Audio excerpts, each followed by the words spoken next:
Well, hello everybody. This is Ann McElhinney. And welcome to the Ann Phelim Scoop. And your name is Phelim McAleer. Oh yes, and my name is Phelim McAleer. And we have a guest today. We're overwhelmed with Polishness today. We have Magda behind the deck. And we have Jan from the Epoch Times. Jan, pronounce your surname there. Good one, Phil. Jan Jekielek. Oh, that's easy. Yeah. Yeah. So Jan Kelly then. Yeah. Well, you know, I actually ran into someone, I think it was at the 4th of July celebrations in D.C., and I was walking and someone's nudging me. Hey, someone's calling you. And I hear, Jan Kelly. So someone clearly recognized me, but yeah. Got the name slightly confused. So I've known Jan for a long time now. You've interviewed me over Gosnell and for a couple of other things, I believe, for the Gosnell movie. But I met you last night at the premiere for No Safe Spaces, which is the new movie with Dennis Prager, Adam Corolla, about free speech on campuses and how the lack of free speech on campuses is bleeding into wider society. We'll get on to that in a minute, but first, tell people about the Epoch Times. Okay, I would love to. And you've had a rite of passage, I think, that all alternative media sources must have. Tell us first of all about the Epoch Times. Okay, and then I'll get you to tell me which rite of passage you're talking about. But okay, So you probably know that our tagline is truth and tradition, and that's the outlook. Maybe that's the lens every media looks to the world through some lens, right? And this is the lens that the Epoch Times looks at the world. But we actually have a kind of interesting origin story, which a lot of people don't know, because most people know us for our prolific coverage of Spygate, for example, of this whole kind of spying on the Trump campaign and then the Trump presidency by, it seems like, the intelligence community and so forth. There's, we've been developing that story for a long time now. We actually started 20 years ago as a Chinese language website that was created in the US because you could have a free-thinking Chinese language website in the US and you couldn't have that in China. As everyone knows these days, it's a communist dictatorship over there. Yes. It was not very different back then, 20 years ago, but the way we understood it as Americans, and perhaps, and certainly as Canadians, which is where I hail from, it was a completely different picture. People were saying, China's developing, it's almost a democracy, look at all the great stuff that's happening over there. But people weren't talking about, basically hundreds of thousands of millions of prisoners of conscience being rounded up into labor camps. So basically, our founder, John Tong, he's the president of the company, and he's still today. And he came out of China after Tiananmen Square. And he was this brilliant student. He got a scholarship to Georgia Tech, and a lot of those students did that. That's how they could get out, and then just wouldn't go back. Right. So that's what he did. He ended up in Atlanta. And then fast forward 10 years, and the Chinese Communist Party, they started persecuting the Falun Gong spiritual group. You can recall that, 1999.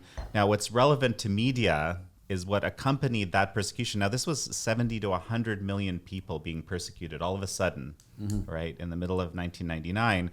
They had to justify it. Just like in 1930s in Nazi Germany, there was all sorts of hate propaganda that was generated against the Jewish people to explain why it's okay to hate Jews, to take their stuff, and and everything, and ultimately to eradicate them. And so there was this order made by Jiang Zemin, who was the dictator at the time, eradicate this group. Now, they didn't mean physically necessarily; they meant get rid of this way of thinking, destroy it, right? And the problem was that a lot of people for the regime was that a lot of these people, they didn't subject very well to re-education, as it's called, which is basically forcible brainwashing. They would say, no, I believe in truthfulness, compassion, tolerance, which are the tenets of Falun Gong. They would keep doing their exercises, and they say, I did nothing wrong. Well, how can you do this? This is ridiculous. Yeah. And so in the process, basically, there was this unwritten rule: all deaths in these labor camps. Oh, cat! That was a cat. That was for those of you listening on the podcast and audio, you must be freaked out about this because this is really scary stuff. Well, exactly. Right? Yes. Right? Yeah, I blame the communist Chinese. Actually, I blame Magda, who pushed the cat off her sound deck. Polish people. All right, go on, Jan. Well, no, so basically all deaths would be considered suicide in these labor camps. That was the unwritten rule. So basically work on these people until they break, until they're psychologically broken or physically, right? Yeah. So anyway, in this climate, all the media were controlled, and they were feeding those narratives into American and global media. Those are the main narratives that were out there, with some stark exceptions. I remember there's some amazing reporting and Wall Street Journal and things like that actually told truthful stories, but it was rare. So John started this website basically that would tell all the things that the Chinese Communist Party didn't want published, starting with this, just another side of the story, and people loved it. Yeah. Because, as you know, right, when you have this media monopoly, people love even just another perspective, right? Because you can't get it, right? And that grew into today. We're we're kind of a network of companies, Epoch Times, across the world. It's about 23 languages all over the place. Our global headquarters is in New York City. That's still where the main Chinese edition operates out from, and then sort of the English edition that eclipsed that, and we even have a small Spanish operation in New York as well, and we cover all sorts of things, but we still have that. I don't know. Our zeitgeist or our thinking is around basically actually speaking truth to power, telling the truth in a situation where there's a lot of disinformation and propaganda, or fake news, as these days we call it. So, let me get straight. The Epoch Times then will be endorsing Michael Bloomberg for president. Well, actually, that's interesting. I'll speak to that. So we, unlike most American media, let me just fill people in. Michael Bloomberg famously said that China is not a dictatorship, that the leadership listened to the people. It was really embarrassing, because it spoke against easily to demonstrate facts, and it also, and obviously, Mike Bloomberg has a huge business, happening in China. I understand why people would feel pressured or feel incentivized to say things like this, but it really speaks against all available facts and knowledge. But no, so the Epoch Times, we don't endorse political candidates. We just never do. We don't think media should do that, actually. No, definitely won't be endorsing Mike Bloomberg. Just to tell people, it's the Epoch Times, EPOCHTIMES. The website is Epoch, EPOCHtimes.com, epochtimes.com. Yeah. So tell me about you said you've had a number of rites of passage. The rite of passage that I was referring to was the smear in the NBC by NBC. This is where a establishment media finds an alternative media to be wildly successful, and out of a fit of jealousy and commercial self-interest, then says, "Oh, actually, they're all white supremacists. The Chinese are all white supremacists, or they're tied up with some conspiracy theorists, or, and it's this kind of mix and match, and then they get a couple of people said, it was terrible working there. I felt like I was a slave, and says every millennial on the planet. Sounds like you read the story. No, the whole thing was really actually kind of bizarre, because we've actually this is important. We actually still believe in print at the Epoch Times. Okay, we've actually grown literally hundreds of thousands of print subscriptions in the last 6 months, because once the people get it, they want to keep it. It's really remarkable in this day and age. Print is kind of crashing. It's true. And we had these via Facebook, especially. We had these very, very successful print advertising campaigns. It would be basically this young guy, Roman, on our staff. He would go out and he would explain some of our content. Here's the Spygate poster. Here's what it means. Here's this news story, and he would just basically talk about our content. Now, so what NBC decided to do, and of course these were extremely successful, and we spent quite a bit of money on that. And this is public, because Facebook views anything that has to do with any political issue, irrespective of whether it's intended that way or not, as political advertising, and it's in this public database. So people noticed Epoch Times is spending large amounts of money on political ads.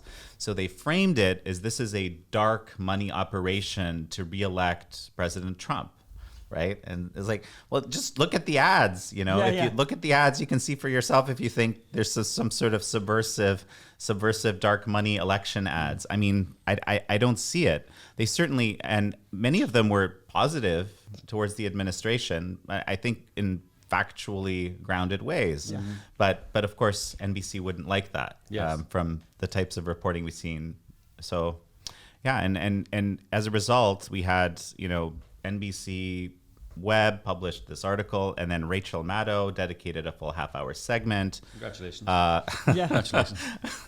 I mean, and actually multiple other shows. It was remarkable how much, I mean, in a way we were honored. Yes. They put so much effort and resources into this. But the sad part is it's just really, there's a lot of mistruths that were there, which we tried to correct in many media. And then the worst part is that many media just kind of jumped on that reporting. Yes. New York Times, Washington Post, a bunch of others, and just repeated it, and with a few exceptions, wouldn't take any kind of corrections, even though there was a laundry list of obvious ones. Yeah. So I'll just say, for the record, we're working with the Washington Post reporter that did the story. They actually did take quite a number of corrections, which we were very happy to see that. It's still I don't think the story's accurate, but there were other ones that didn't do that. Check it out. What's the website? TheEpochTimes.com. TheEpoch Times.com. They're being very good. You did stuff on FBI Lovebirds. You did stuff on Gosnell. You do cover alternative stories. It's well worth it. And any enemy of NBC is probably a friend of yours. And I have to say this because the one thing they got right is that we have one of the biggest social presences of any media, and I don't think they like that very much. Yeah. So you'll probably see us on social media. Yeah. Mm-hmm. So last night. Moving on. Last night we had the premiere of No Safe Spaces. No Safe Spaces. Dennis Prager and Adam Carolla's new documentary, which will be available. To a theater near you from this Friday. Yeah. So let's watch the trailer. You have the right to remain silent. Anything you say will be used against you. You are not listening. I want your job to be taken from you. A protest has turned violent in California, Berkeley. This is why we're fighting for the soul of America. You should be able to share ideas without fear of being fired from your job or shouted down. You are not to be heard. This is one of the few things one could say we have no precedent for in the United States. You have the right to remain silent. The only way we separate the good ideas from the bad ideas is to be free to say whatever we want about them. Isn't it spooky that we're having this discussion? No university should ever create a safe space. You're not going to protect people, and so the best you can do is to make them strong. It bothers me for the young people who are being deprived of anything that could open their minds.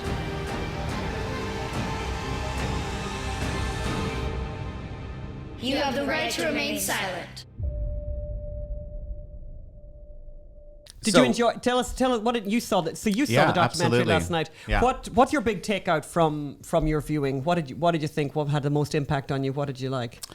What did you do? Well, first of all, No Safe Spaces. It's about how free speech is being basically radically compromised on college campuses across America, and it's there's very few exceptions even to this. It's amazing because college campuses we would expect should be the bastions of free speech. Absolutely. This is how new ideas are generated, right? Yeah. Just because you don't agree with an idea or you find it reprehensible, right? Doesn't mean that you should, because why is it that you can do that? And they talk about this in the film because today, you take the thing that everyone agrees is reprehensible and say, okay, we're going to ban that.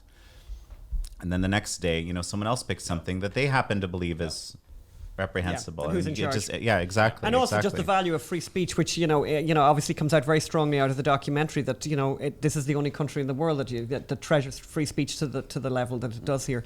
Yeah. And obviously, it only where you know whether or not there's free speech is where people do get to say offensive things, actually, because saying stuff you agree with really loudly hardly proves the point, Right. But I thought it was. I mean, I just thought it was an extraordinary documentary, and the pieces that really spoke to me were. Particularly Brett Weinstein up in Evergreen State College in Washington. Yeah. What an extraordinary story. The incredible story that we heard in the documentary last night, that certainly had a huge impact on me, and I just thought it was amazing. Particularly, I suppose, coming from very much from a liberal guy, Brett Weinstein, a professor at Evergreen State College in Washington, where there had been a tradition over many, many years where they had a day of absence where, people of colour would absent themselves, voluntarily absent themselves to kind of make a point. And it was based on a play, and, they made this point and everyone would notice, oh my God, what's the world? The world is not as nice without when these people are absent or whatever. So they were making a political point, and very much supported by the administration, very much supported by Brett Weinstein, very much supported by Brett Weinstein. They twisted that around a couple of years ago, and they decided, instead of doing what they had done and the tradition that they'd had for years and years and years, what they would do would be ask white people to not come in. Say, you need to absent yourself. We want a day without you whites, basically. And he strenuously objected to this way of thinking. To being ordered, basically. Off campus. Yeah. Based on the color of his skin, to be ordered off campus based on the color of his skin, and said that. And so he actually wrote a letter, and he said, I object to this. I think this is a bad idea. And he cycled in and went to college as normal, and all hell broke loose. Yes, basically they started targeting him. He was warned he was not safe on campus or in the town because they were out to get him. And there was a scene in the documentary where a woman said, I'm not interested in your experience. I don't want your explanation. I don't want you to explain. I want you to be fired. I want you to be fired. Yeah, it's really extraordinary. I don't care. You're an African American student, and she's shouting at him, and he said, "Can I? Let's talk about this. I want you gone. I want your job. We're going to take your job away from you." It's really scary stuff. For me, those scenes in the documentary where they really prove their point by showing these students who are out of control. Unwilling, unable somehow, disabled by their by whatever has happened to them, that they're unable to hear something. They don't even want to discuss these issues, and they didn't want to hear from this guy who's one of their own, who's a super liberal guy. Mm-hmm. What did you think of the Brett Weinstein story? Well, I mean, I think it's described in the film as a kind of portent of things to come. Yes, right, because it's one of the more extreme stories that we're aware of, but there's multiple examples of basically it being extremely difficult, especially for conservative speakers to come on campus because suddenly your security fees go from a few $1,000s to $600,000. Yes, in the case of Ben Shapiro at Berkeley, yeah. For example, they use that. So it's there's kind of heckler's veto type approach being used, and just the whole concept, and I actually think this might be even mentioned in the film as well, the whole concept that if someone is offended, that means that that it's okay to silence somebody. Yeah. What's up with that? Isn't that a bizarre idea? It's completely new, and I think actually Dennis Prager says that in the documentary. He said, this has never happened. We don't have... we're offended. People can be offended, by all sorts of things, right? Yeah. I mean, it's part of life. Sure. And he said, but this is we have no example of this. We have no precedent for this. This is the first time this has ever happened in history where these, as you say, it's kind of this heckler's veto has become kind of law. And the really worst thing is that the administration caves in every case. The administration goes along with this. This reminds me of the Jordan Peterson interview with the girl from Channel 4, Kathy Newman. Mm-hmm. She says, what gives you the right to be offensive, to trans people? And he goes, well, hold on a moment. You're asking me questions, and very aggressively, that I actually find offensive, yeah, right? Yeah. But you strenuously believe you're doing the right thing. You strenuously believe this is important for democracy and for everything. I could say to you, what gives you the right to ask me offensive questions? I don't. I'm actually saying to you, more power to you. This is wonderful. What's the difference between you offending me and me offending someone else? And there's this silence when it's the first time anyone has ever said this to her, and she literally says to him, she's sitting there looking at him going, What just happened to me? She actually says, "You got me." Yeah. I need to think about this. Yeah. And well, because there's no answer, right? Because there's no answer to this. No. It's just like, well, for some reason, we have the power, we decide.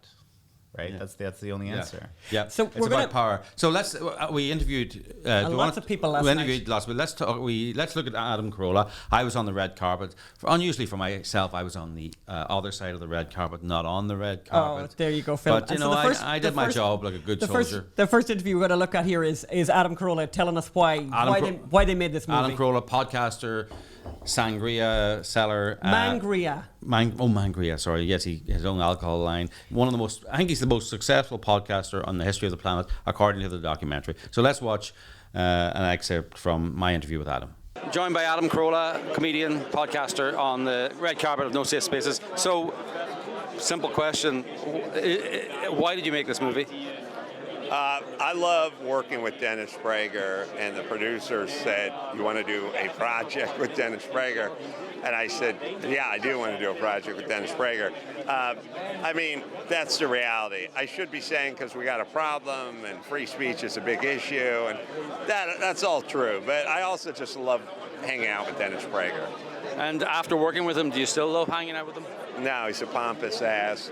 And that's why I've asked that there be 12 feet between us in this line. It's a contractual obligation, a writer in the contract? 12 feet is the number, or 7 seats when we're in the theater. Yeah, Dennis is the best, the easiest, and a lot of wisdom, a lot of knowledge, and just a good guy to talk to. So, censorship, is it getting better or worse? I mean, it seems to be have been getting worse and worse and worse. Now, is there any sign of a turn? I think with movies like this and, Dave Chappelle's stand-up special, and people's kind of hit their saturation point with it, I feel like it's starting to make its way back. So maybe the pendulum is swung about as far as it can go in one direction, and hopefully if you kind of keep your ear on the pulse of what comedians are talking about, you start finding the comedians are kind of going, screw this, I want to talk, I'm saying, and I think, it sounds self-serving, but I think comedians are kind of the tip of the spear of like what's coming next, and hopefully a lot of the comedians I know are saying enough is enough, so maybe it's going to start swinging back. Do you think you've lost work because of your opinions? You think people haven't taken meetings with you? I'm sure of it. I don't document it, and I'm not aware. I know I made a lot of good movies and documentaries, and none of them have got into Sundance, and we get rejected every year, and the guy who ran Sundance said he didn't like me, so I don't know, whatever that means. So probably a little of that. But I'm busier than I've ever been, and I have a million projects, and I just made sure that I had to create my own. I had to create my own work, and I wasn't going to. I wasn't going to rely on working for a big company like Sony or Fox or anybody, because I knew I could get in trouble and get clipped at any time. So I created my own podcast, my own documentaries, my own books, my own products. Your own alcohol brand. My own alcohol, and so I made myself a little bit recession-proof. Yeah.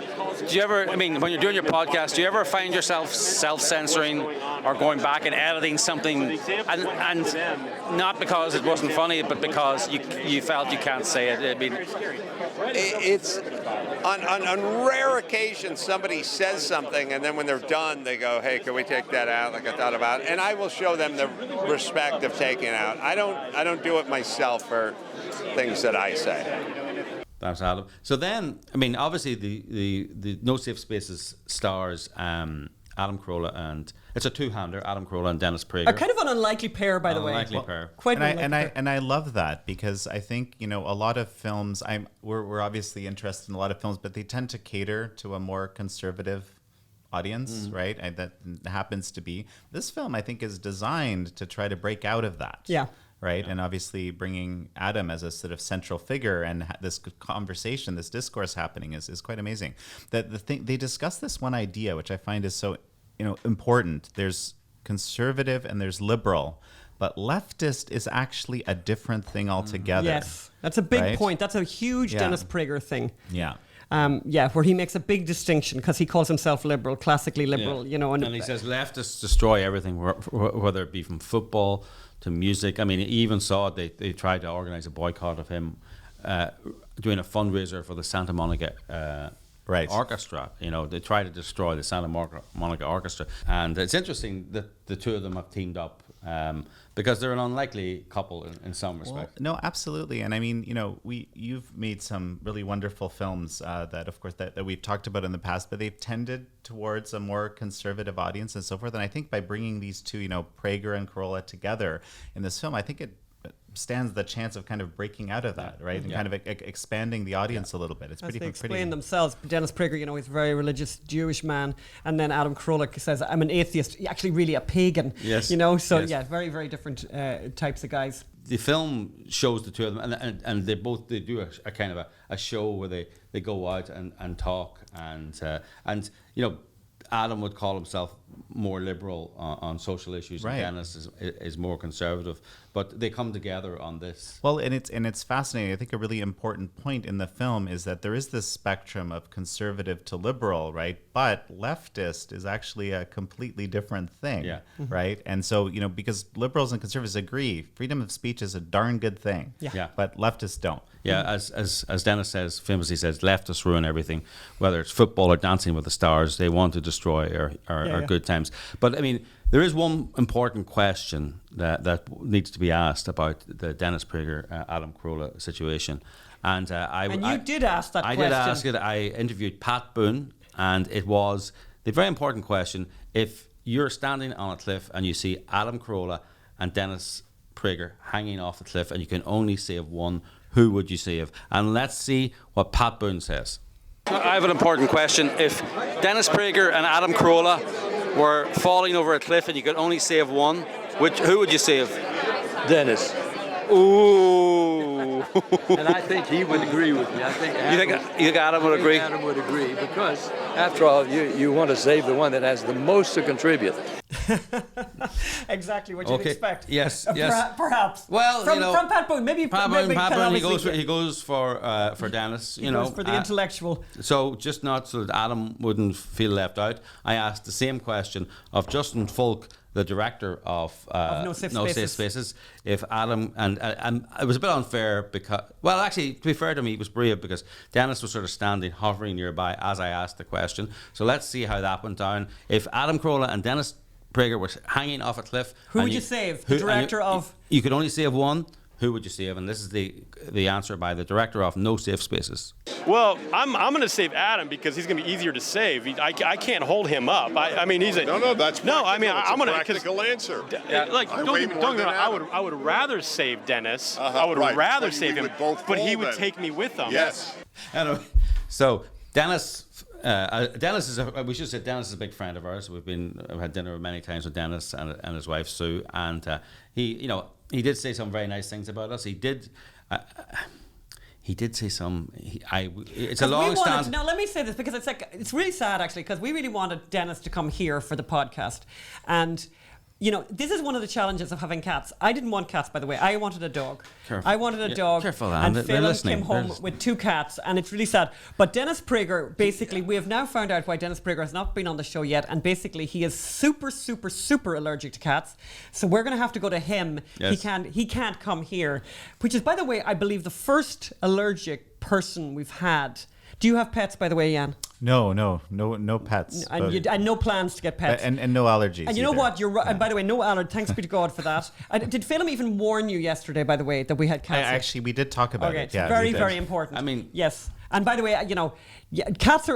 pets are great, but they definitely add an extra layer of complication to your life. I just want to say at the top and scare you that Anne may have wanted a dog, but she really loves the fact that she has 2 cats. Absolutely, now. It's fantastic. Yes. But let's look at what Dennis said about why he can't come on the show and how much he does want to come on the show. Exactly. But words are cheap, Dennis Prager. Phelim's my man. Phelim is my man. I am. One more time. Yes, Do that again. and his wife is my wife.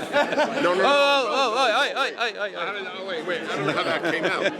No, his wife is his wife and my woman. Yes. Or something. Or something like that. Oh my God. I love these guys. That's the problem. Yes. So when are you coming on the Ann Phelim Scoop?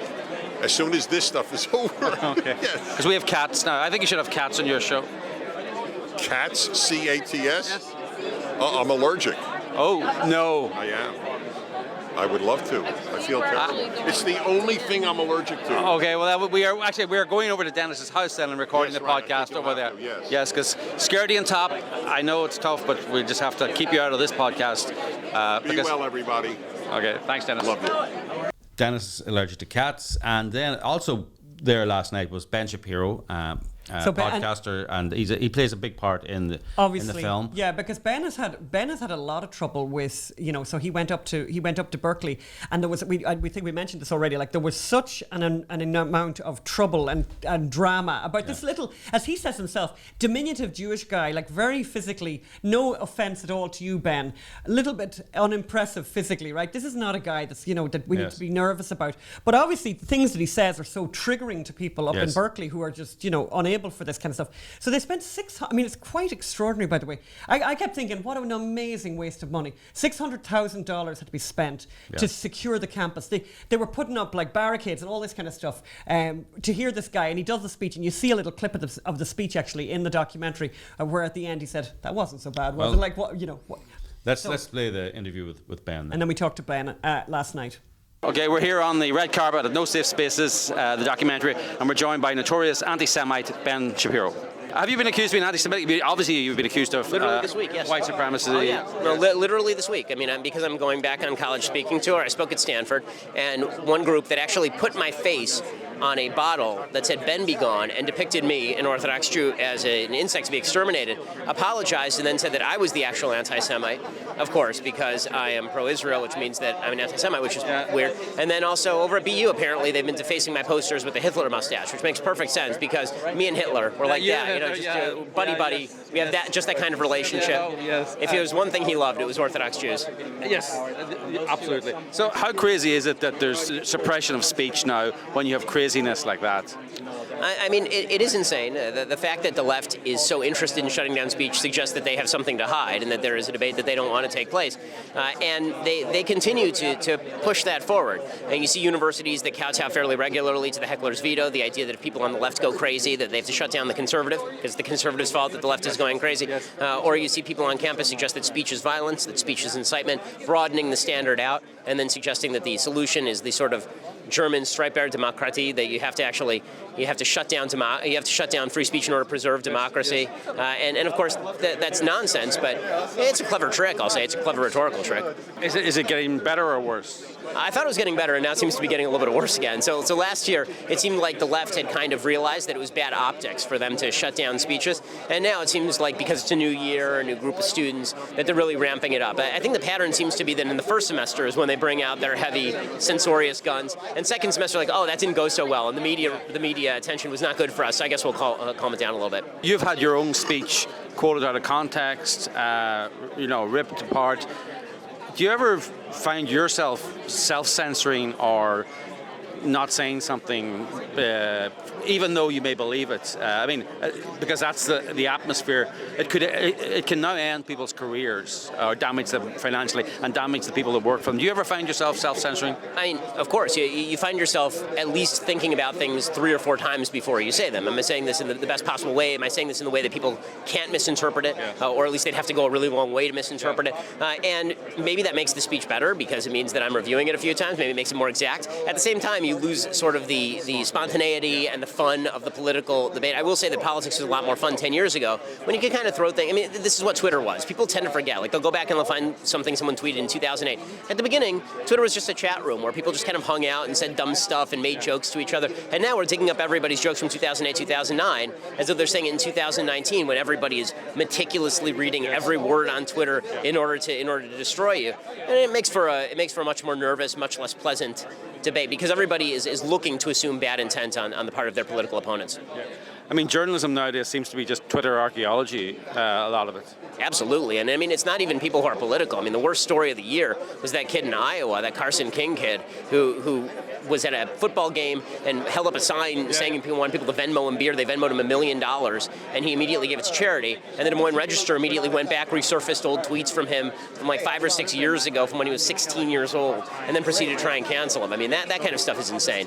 Yeah, I mean, it always struck me as one of the worst aspects of American political life was, or actually American journalism was, where they they suddenly didn't believe in metaphors or jokes when they wanted to attack someone. So you make a metaphor, let's blow up the Democratic Party, and suddenly you're accused of wanting to kill them. You know, let's take them out, and it's like, no, you know, and I think I hate that when people say this is what got us Trump, but Trump did that, didn't care, moved on to the next metaphor or the next joke. I mean, that's right. I mean, listen, I've had my criticisms of President Trump for sure, but the fact is that he did abide by Andrew Breitbart's key rule, which was you continue to walk toward the fire. And, you know, if they just keep shooting arrows at you, then as long as you don't absorb the arrow, part of it is you saying, okay, well, are they right? And the thing for Trump is Trump didn't give any crap. So for Trump, like, you know, I think that a person with a little bit more introspection might take a minute and go, well, maybe that's right. And if you're a good person, you spend a lot of time thinking, could I have said that better? And Trump's like, he doesn't care. So that's definitely his charm as a politician. It's both his blessing and his curse, like Spider-Man. So yeah, I mean, it's a good political quality. It may not be a great human quality, but it's a fantastic political quality. It's kind of funny. Most Americans understand the difference between a metaphor, a joke, and a statement of intent. Of course, and the media is so egregious with Trump that they seem to justify nearly everything. Like he'll say something that is truly outrageous, but the fact is that because he said something that was just a joke 5 minutes ago, and the media took it perfectly literally, like, okay, I'm sorry, I can't take the media. I take the media less seriously than I take Trump at this point, because are you really going to lose your mind over Trump tweeting out like a cartoon that we made at Daily Wire of him putting a medal on a dog? Like, this is what you're going to lose your mind over today? I'm sorry, I can't take you seriously. No, that's it. And Trump has destroyed a lot of things in America, but he's destroyed the White House Correspondents' Dinner, and he's almost... That's a good thing to destroy. And he's destroyed the media. You know, no one takes him seriously anymore. And, you know, whatever you say, I think that's a positive. I mean, I totally agree in the sense that they were suffering from eggshell skull, and he came around and just tapped the eggshell skull, and it just collapsed. I suppose you're very worried now that there's this new podcast around called the Ann Phelim Scoop. You're coming for me. I mean, I don't know. I mean, climbing the charts fast. Yes. We have cats as well, which you don't. You know. That is a feature. So there you go. Obviously, you can hear there that he's very worried about our podcast because Ben has 3 million downloads. Oh my God! And he's feeling very threatened. As you heard at the end, he's very threatened by our podcast exactly, because he doesn't have cats. You see. Yeah. He doesn't have scaredy cat and top cat exactly. or a secret weapon. So we started off talking about journalism, and I'd like to finish. And I suppose we've been talking about journalism all along, which is kind of a theme in this podcast. Have you've seen this, the Daily Northwestern? Now, I didn't know it, but apparently Northwestern University is one of the premier journalism schools in the United States. It's a very well-respected school. Medill School. Yeah. So they have a newspaper at Northwestern University, not very originally called the Daily Northwestern, you know, but you know, Jeff Sessions was speaking at Northwestern University, so they sent a reporter to cover the speech, and they also sent a reporter and photographer to cover the protest outside. Right. And they took quotes, they named the protester, they took some photographs, and they phoned up some students to hear their opinions, you know, standard journalism behavior. And now they have put in the newspaper this lengthy apology for journalism. It's unbelievable. It is actually almost satirical. Some protesters, you know, one area of our reporting that harmed many students was our photo coverage of the event. Some protesters found photos posted to reporters' Twitter accounts re-traumatizing and invasive. These photos have since been taken down. You know, we feel that covering traumatic events requires a different response from many other stories. While our goal is to document history and spread information, yes, Then they say, nothing is more important than ensuring our fellow students feel safe. And in situations like this, they are benefiting from our coverage rather than being actively harmed by it. We failed to do that last week. We could not be more sorry. Some students also voiced concern about the methods daily staff used to reach out to them. Some of our staff members who were covering the event used Northwestern's directory to obtain phone numbers for students beforehand. Journalism, finding someone's phone number and phoning them. And they even texted them and asking if they'd be willing to be interviewed. We recognise being contacted like this is an invasion of privacy. And we've spoken with those reporters, along with our entire staff, about the correct way to reach out. So how do you do journalism then? Exactly, Jan. How do you do journalism if phoning someone is an invasion of their privacy? Having texted them first, This is deeply, deeply disturbing to me. And in a way, when I read this, I became aware of this situation and then read this editorial. In a way, and this is the really disturbing part, it's kind of not the students' fault, right? Because they've kind of been taught that if they feel triggered, that's someone else's fault and problem. It's not, they don't need to deal with themselves and solve some issue. Correct. Someone else needs to solve it because this is terrible. No, it's terrible. It's exactly, and it's no safe spaces central theme, actually, right? When we I think you put your finger on it actually when you say that, because it's children have not changed, the grown-ups have changed. So when I was watching any of those scenes that we saw and listening to this story as well, why is this is like disgraceful behavior by adults. What is wrong with them? It's but also I think this is the student newspaper, and these are the top people from the class who are the editor in chief, etc. And these are the people who are going to be, editing NBC in 20 years' time and the New York Times in 20 years' time. I mean, what kind of newspapers are we going to? I mean, it's bad enough. No one has any trust in the media at the moment. It's going to be a great business opportunity for people like yourselves, actually. Well. It's self-censorship, right? Yeah. That's what they're describing here. Like we covered something normally, but we were wrong to do so, and we deeply apologize because some people were offended by that. That's the message. Correct. Yeah. Right? Mm-hmm. And in that kind of a structure, journalism dies.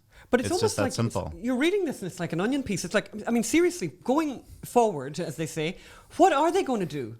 They're not going to interview people then, actually, because that's what they're apologizing for that. They're not going to take photographs at a protest.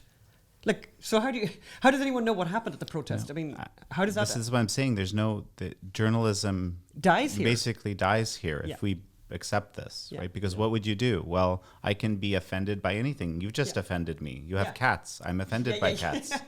Your cat, and the cat's it's seriously. And then you should apologize to me. That's now. right. And it's just like a mind. It's a mind warp, and the ideology that drives these adults, as you say, to sort of basically sell this to kids on campuses. There was a similar situation, wasn't it? The Daily Harvard newspaper, who were doing a story about immigration, and they phoned ICE for a comment, and they were condemned by the student government just for phoning ICE. Oh, because it gives succor to ICE or something? Yes, or something. Or legitimacy or something? Or something. Like, I mean, who knows what's going on. Oh, because you're not meant to, because who cares what they think? Well, you're not meant to cooperate with them or even look for their opinion. And it's like, well, you're writing about them, you're making allegations about them. It's extraordinary. Don't they have a right to tell their side? But obviously not. So we're running out of time, and I'm going to move us on here because I want to get to I've got to talk about food. We've got to ask Jan what we ask all of our guests. And the first question is, this is really, segueing here. What is your signature dish that you make, Jan, that you could share with us and tell us about? So my wife will be very angry if I say this because it's something called mulligatawny soup. Have you ever had mulligatawny? I totally know this. Yeah. Brilliant. No, it's a very, very interesting special Indian dish. Oh yeah. Curiously made under colonial times. There's a whole another discussion around that. Yep. We'll put the recipe up, by the way. But I don't make it very often these days, so that's why I'm saying my wife will be angry when she watches this because she'll be like, "Oh, where's my mulligatawny soup? You don't make that." And do you have your own recipe, or are you? I coasting on past glories. I tweaked a recipe many years ago that kind of made it my own. Is there a secret thing that you want to share with us that you do that makes yours slightly different to the rest? rest? So apples actually figure quite prominently in the recipe, and so you use Granny Smith, and it makes a better soup. Oh, because before you were using something else. I don't know if it was even specified, but that's so interesting. Because yesterday I made, I'm still working on it on a butternut squash soup, and funny enough, I'm going to introduce an apple into it, and I got 2 different types of apples, and I was thinking, will I go with the Granny Smith or will I go with this? And it's a completely different flavor depending on what you choose. It's really remarkable. Fantastic. Yeah. And the second thing I want to ask you then, Jan, which we again ask all of our guests is there a piece of art that is important to you that you'd like to share with our listeners? There's one piece that jumps to mind immediately, and that's it's in the Louvre. It's down at the end of a long hallway. It's called The Winged Victory of Samothrace. I don't know if it's very kind of iconic because it's unfortunately missing its head because it's an older sculpture, but it's a beautiful nude with these wings that have also been compromised. And it's just whenever I see that, I saw it first in a classics class I had in high school and just kind of fell in love with it. And then I remember that moment walking in the Louvre and just looking down this hallway. I'm getting shivers just thinking about it. God. And just in the distance, there's the Winged Victory of Samothrace, just mind-blowing. It's an incredible sculpture. Who is the artist? Gosh, I can't. All right, well, we'll find out and we'll put it up. I think that's extraordinary and it's amazing. Yeah, I don't know if there's a specific artist attributed, but Okay. All right, great. That's fantastic. And I just want to make a little shout out. Kate MacDonald wrote to us this week, sort of complaining about my red pepper soup because, as she said, she wasn't. She's kind of complaining. She's not complaining. So her point basically is that I have a tendency to throw in a bit of this and throw in a bit of that. And she said this grandma way of talking about recipes is no. I get her. No, I get her. And she. So I want to apologize to Kate. And I know she hadn't finished making the soup. And I'm really hoping it has worked out for her. But it's a brilliant recipe. And I know that I was meant to do Irish coffee. Myself and Yvonne were going to be drinking Irish coffee today. But honestly, we had too much going on in the show. But I promise we will definitely do Irish coffee next week. Talking of coffee, the lady who wrote on Facebook last week saying, those people sound like they've had too much coffee. We had. Always. We drank too much coffee that morning. We hope it doesn't affect us on the show. We had just come back. We had just come back from London and we were, so we'd had like 3. And I'm not allowed, in this family, I'm allowed to have 1 Americano. If I have 2, I actually start it. I really do. Alcohol I can consume a lot of, but coffee has a massive... Listen to that. There's nothing worse than a smug ex-drinking husband. Honestly. I have to comment here that the coffee Phelim made today is actually quite wonderful. Oh, good. Yeah, okay. It was so nice, even scared you liked it during the break there. Yeah, exactly. Well, Jan, thank you so much for joining us today. We really, really appreciate it. Pleasure being here. It's really wonderful. Thank you, Jan. And thank you for tuning in to the Ann Phelim Scoop, and we'll. And just before Jan goes, actually, I think you wanted to add something about the how to get the print edition. Oh, okay. So I'll throw in a few things. Please. Okay, I host a show called American Thought Leaders. Phelim has been on the show and has been on the show over the past year. So look up American Thought Leaders on YouTube or on our website. To actually, if you're interested in the print edition, which a lot of people are, readepoch.com, READEPOCH.com. And you'll get, there's actually, I think, a trial for $1 for the first month. You can check it out and then you decide you want it, you don't want it. But it sells itself. I don't need to sell it. Great. Yeah. Well, thank you. All right. Thanks so much. We'll see you next week. See you next week. Thanks so much, everyone. And don't forget to go and see No Safe Spaces, the new documentary from Adam Carolla and Dennis Prager. Thanks. Bye. Thanks a lot. Bye.